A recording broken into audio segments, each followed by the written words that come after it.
Nicholas Giglia. I'm a resident of North Belmore, and right now I keep an independent advocacy blog for the Lighthouse that is called Let There Be Lighthouse, hoping to just encourage people in order to learn more about the project and be better citizens. Thank you very much for keeping your promise to move this project forward, because right now Long Island is at a crossroads. 40 years ago, we landed on the moon for the first time, something that people thought was impossible and something that John F. Kennedy said that we did not because it was easy, but because it was hard.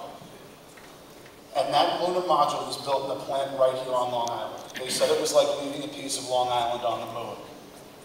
Recently, the economic engine of the aerospace industry has gone far away, and now instead of exporting planes, we export our brains.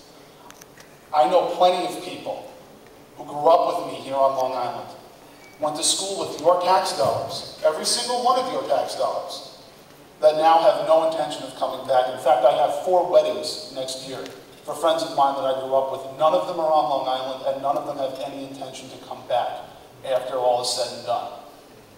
It is very clear that this community needs a new opportunity and a new economic engine.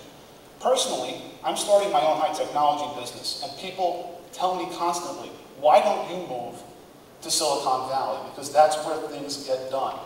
But if you think about it, what is Silicon Valley except a series of suburbs with an identity and an economic engine? I realize that there are going to be people who have concerns, and we must not diminish those concerns, especially things about water quality.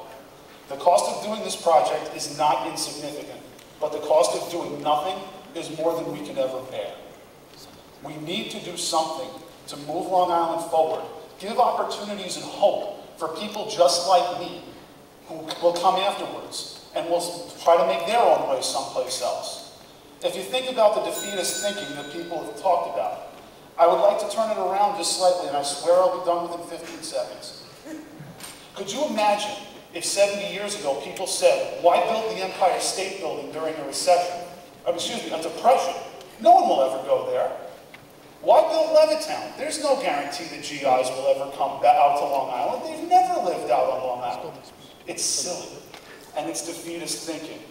We must do this, we must do it quickly, and we must do it right.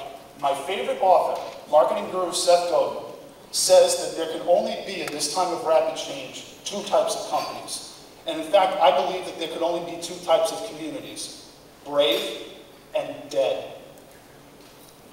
What do we want to be?